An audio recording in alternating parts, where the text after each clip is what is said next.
the Son of Man figure. Yes. So in verse 27, and I'm putting the Aramaic language here. okay, so this is Yes. the final end game, let's call it, Yes. of the vision. Yes, indeed. And it says that once the kingdoms are demolished, the wicked kingdoms, they come under the authority of the Son of Man and the sons of the Most High God. And then it talks about his kingdom. The kingdom will be given to the saints. Now there's a play on words here. It's either the nations will serve them, the people of God, or they will serve the Son of Man. And the question has to do with the word serve here. That word there, is it only used for deity, for God, or can it also be used No, it's for... it's used of Jesus in this particular passage. The nations are going to serve and obey the people of God, not just him, but them is the right translation. Some of them get it right, forgotten which translations, but that means all of the saints are going to receive this palach, which is a reverential, fearful subordination, but not worshiping somebody as God. Well, as you can see, they're the brown driver bricks, which is usually good. Yep. It only has that option, it looks like to me. Pay reference to deity only. They should include the fact that it's used of Jesus, who is not deity, twice, and use of the saints there. So I want to correct that. But if you look at the International Critical Commentary on Daniel, you'll find my point there made very, very well. A point about the Aramaic. So we have the LXX.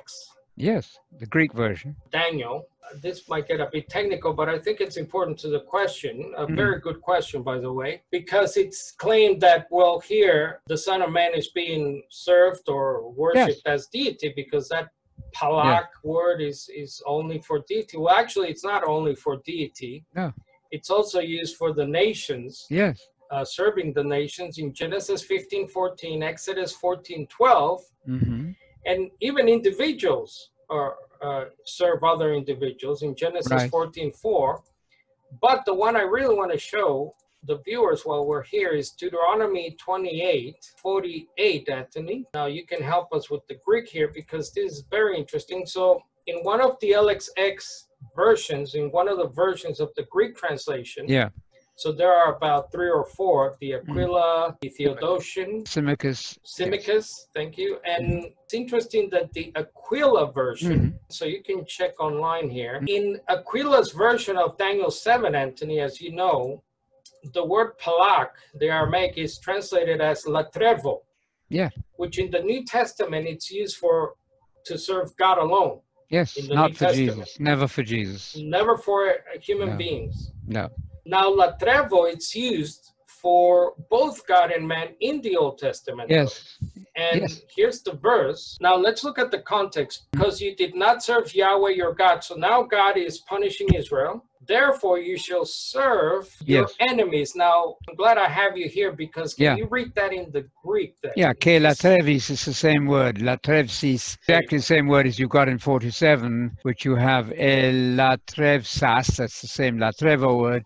Right there. So here you're serving your enemies. That's interesting. So the verb is latrevo. Yes, of course. So Israel is made to latrevo as if their enemies were God because they're being punished. So it's not exclusive to deity in the Old Testament. It is in the New Testament, we grant. Well, it says it right there. This word then, in the particular case, is enslaved or in servitude to your enemies. So it's an unusual word.